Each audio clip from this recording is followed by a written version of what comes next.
And I can come back. So you want to go? Sure, Jemmy, do you want to try to go to the next one to see what happens? Jemmy?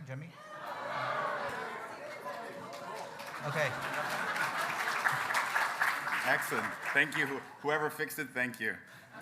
All you had to do is scare it that we were not going to go on. So we'll jump right into it. So really happy to be here in Amsterdam with everyone. I'm going to be talking about TRUCKEE, something that we've been working on with Arshad, and it's a great group. And I'm just one small part of this really big group. So thanks to all the investigators.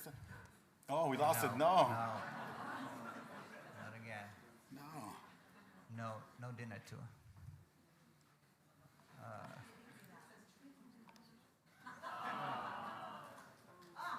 What do I do after this, though? Just sit Okay. Are you able to advance the slide? Advance the slides by yourself. Okay, let's do that. Okay.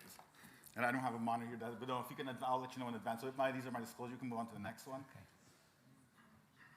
Next slide, please. You didn't finish reading all of them. That's fine. So TRUCKEE came from a very important observation that we've known in clinical research for a really long time. When we have these kind of well-designed clinical trials, we have very well-defined criteria, inclusion, exclusion, that will see this program to really get to that target patient. And then the drug's approved, and it's used on everyone with complete disregard for what those criteria were. And we see this a lot where we have these treatment-naive patients in these phase 3 registry trials, and they cross over to the real world, to the clinical world, and now, all kinds of advanced patients that would never have made it into those registry trials get in there.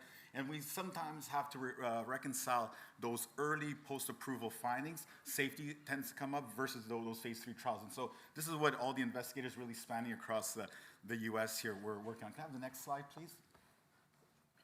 And so we set out to kind of look at not only treatment naive, but really real-world patients, advanced patients with lots of disease, and really look at the relevant outcomes, basically efficacy, safety, and then durability. Next slide, please. Thank you, and I'll take the next slide. And so you're going to see this build here, and I'll take the next, and you can click one more after the next one. And so currently we have over 2,600 eyes, almost 12,000 injections, and we have at least one injection follow-up for the majority of eyes. And then next click, please. And then we have follow-up going over to 406 eyes that have 6 Faricimab injections. So you can start seeing a profile of 1 to 6 in that early treatment, whether it's a switch patient or a new treatment-naive patient. Next slide, please. And so looking at our demographics, this is kind of our typical population. However, there's going to be some important things that we're going to talk about here. One is that most of these patients are coming over from aflibercept, almost half of the population, followed by ranibizumab. Next slide, please. And so when we look at, so this is after, if you take basically after one injection of Faricimab. So one injection of Faricimab in treatment-naive patients. They haven't had anything else. And we see that after one injection, we get about 1.6 letter gain, and we have that nice anatomical improvement right away. And we're going to take it through the scenarios, and we're going to put it all together. Next slide, please. And so now what happens if you take efficacy after one injection of Faricimab in all switch patients? So if you take the whole group, aflibercept, ranibizumab, everything, so this is what you see after one injection. We see that right away. If you keep that interval about the same, around 50 days or so, we still see that kind of positive signal that we want to see when we switch patients. Because the idea of a post-approval where we're looking at treatment-naive and we're taking on switch patients, we want to see some efficacy that we didn't see before. At the very least, some treatment durability that wasn't there before. Next slide, please.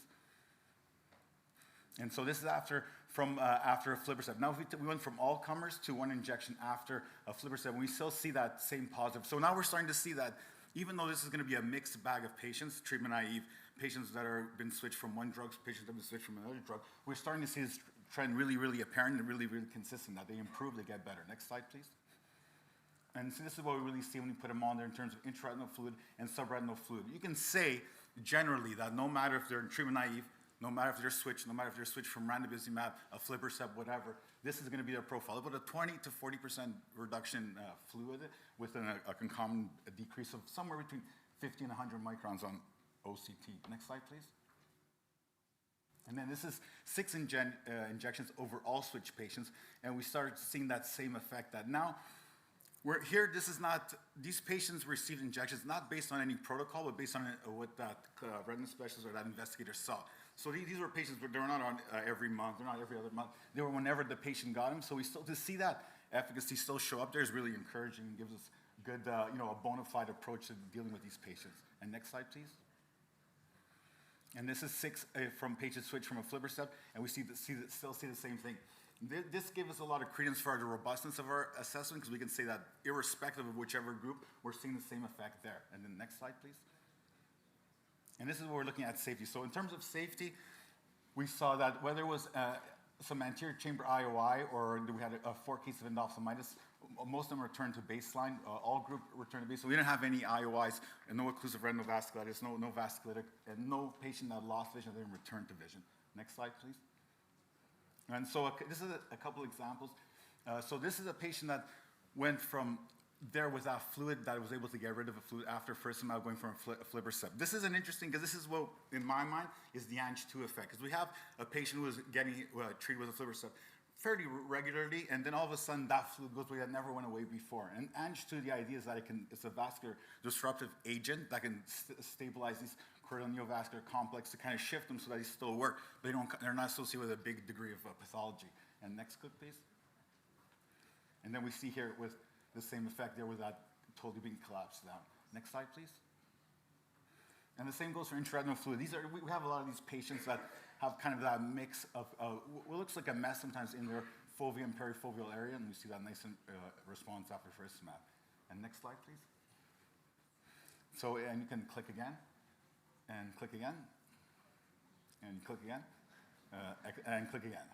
All right, thank you. So you can leave it there. So in conclusion, in trying to understand this aspect of patients after a post-approval of a product like faricimab, we see that treatment-naive switch from different agents, we see that same response of an improvement. No new safety signals. And this is now a lot of injections. We're getting on 12,000 injections with comparable safety. So I'm glad. Thank you, IT, whoever solved that problem. Many thanks, and appreciate everyone's attention. Thank you.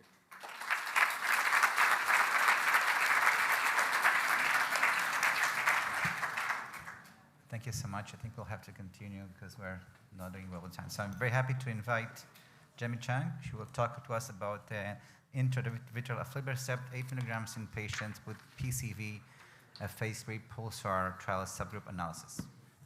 Thank you very much. On behalf of the PULSAR investigators, it's my pleasure to present to you the 48-week data of the PCV sub-analysis from the PULSAR study. And I've brought my slides in case it's not going to work. I'm going to carry on talking. So please, if you can make the slides happen. In the meantime, so today I'm going to show the PCV sub-analysis, but PULSAR study design has been presented elsewhere. This is a phase 3, multi-center